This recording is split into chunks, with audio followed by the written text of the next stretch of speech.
All right, so here I am at the Passaic River in Berkeley Heights, and I'm going to be talking about Genesis 2 today.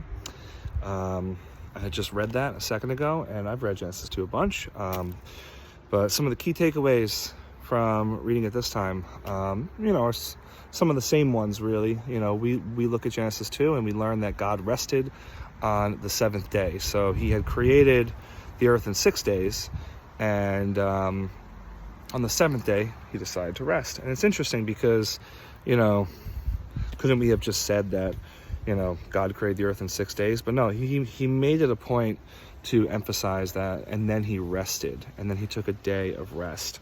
And that really sets the rhythm of our lives, really. I mean, we look at our week, and that's why we have a 7-day week where we work.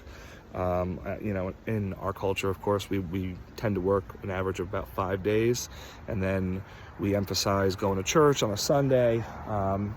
Jewish people still keep the Sabbath day, which is the rest day, on Saturdays. So that rhythm that we need to have, of work, rest, that's an important rhythm, and we see that from the beginning of creation. And get more into detail with creation here. God talks about where man lived, where man first lived, and we learn that the first man, his name was Adam, and in Hebrew, if I'm not mistaken, that means man. So very simply, Adam means man, and we learn that God gave him, the responsibility over the ground, the earth, as well as he gave him authority and dominion over the animals. And he says, you can name the animals. So Adam went ahead and he named all the animals. But after that, we learn that there is not a helper found for Adam. That God says you need a helper. And instead of just making another Adam, God makes woman. And he takes a rib from Adam and he makes woman. So we see that woman is different. God had God had something different in mind for women, but he still wanted there to be this connection. So, it's interesting that the Bible says he calls her woman because it's flesh of my flesh.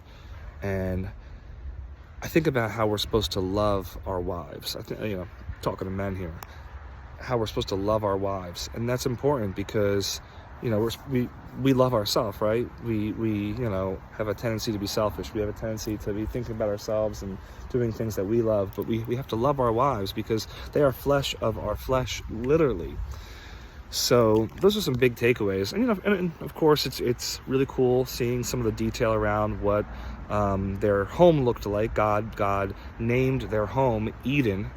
It was a beautiful garden. There was no rain. There was just a mist. There was rivers like this one, and even one of the rivers' names is Euphrates, which you might be able to see today, I think, in the Middle East. So that kind of gives you an idea of where life started. Life started there, and I think a lot of science points towards the Middle East too, as well, and parts of Africa as the beginning of civilization and creation.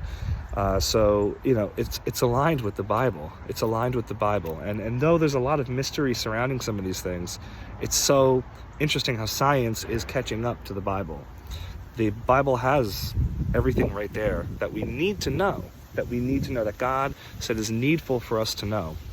So I found that to be really fascinating today, and I wanted to share that, and I'm gonna go fish now here at the Passaic River. So have a blessed day.